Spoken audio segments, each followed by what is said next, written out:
తెలంగాణ ప్రజలకు పవన్ క్షమాపణ చెప్పాలని, తెలంగాణ ప్రజలను కించపరిస్తే చూస్తూ ఊరుకోబోమని టీపీసీ చీఫ్ మహేష్ గౌడ్ హెచ్చరించారు.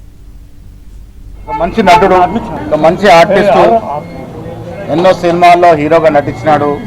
వారిని హీరోగా మంచి నటుడుగా గౌరవిస్తాం. రాజకీయాలకు వచ్చినప్పుడు వారు ఇలా ఆంధ్ర ప్రాంతంలో పుట్టినట్టు నాయకుడు, ఆంధ్ర మూలాలన్నట్టు నాయకుడు, ఆంధ్రప్రదేశ్కి డిప్యూటీ సీఎంగా ఉన్నారు. ఇవాళ ప్రజాస్వామ్యంలో ఎవరైనా పార్టీలు పెట్టుకోవచ్చు, కానీ విశ్వసనీయత అనేది చాలా ముఖ్యం. ఆంధ్ర ప్రాంత నాయకుడు వచ్చి తెలంగాణలో పార్టీ పెడితే తెలంగాణకు న్యాయం జరుగుతుందని ఎలా విశ్వసిస్తారు?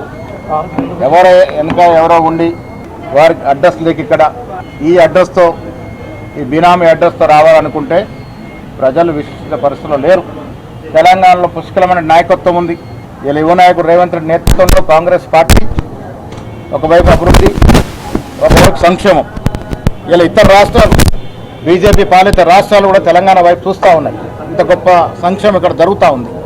సన్న బియ్యం కావచ్చు, ఉచితంగా మహిళలకి బస్ సౌకర్యం కావచ్చు, ఇంధనం ఇల్లు కావచ్చు, రకరకాల వెల్ఫేర్ స్కీమ్స్ ఇక్కడ ప్రజలకు అందుతూ ఉన్నాయి.